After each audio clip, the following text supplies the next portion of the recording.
Magandang gabi po, Luzon, Visayas at Mindanao. Naging peligroso ang masaya sanang pamamasyal ng isang magbabarkada sa isang amusement park. Habang nakasakay kasi sa Ferris wheel, bumuhos ang malakas na ulan at sinabayan pa ng kidlat. Ano nga ba mga dapat gawin sakaling malagay sa ganyang sitwasyon?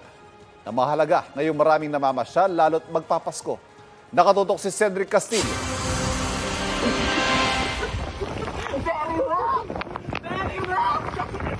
Sa video na ito na viral ngayon sa social media, makikita ang pasahero na sakay ng isang Ferris wheel na tila idinadaan na lang sa tawanan at biruan ang kanilang sitwasyon. Habang umaakyat ang amusement ride na yan sa Enchanted Kingdom, siya namang buhos ng ulan.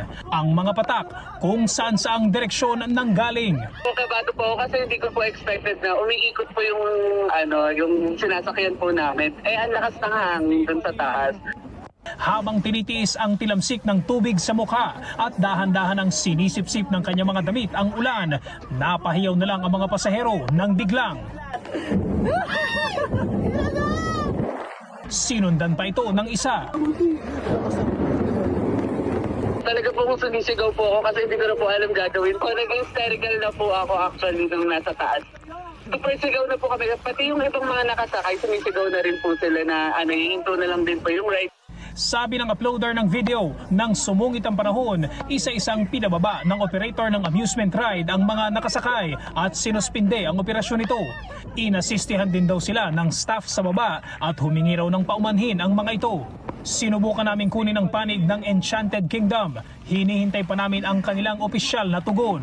Ayon sa isang occupational safety and health expert, lubhang peligroso ang pinagdaanan ng mga nasa viral video.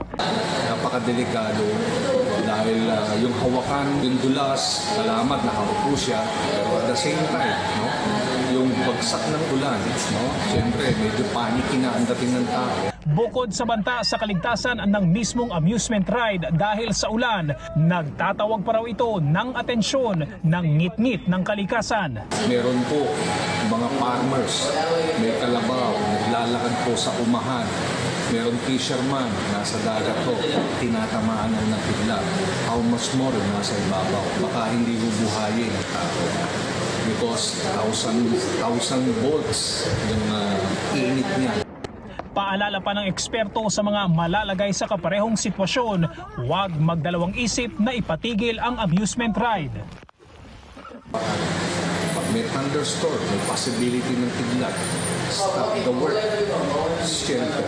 Sa ibang bansa, may mga protocol ang mga amusement park kapag may banta ng thunderstorm o lightning strikes. Ang mga outdoor rides, ititigil ang operasyon hanggang bumalik sa normal ang weather conditions. Sa pagsisiyasat ng GMA News Research, walang ahensya ang national government na nakatoka at may itinakdang regulasyon para sa mga amusement parks sa ating bansa.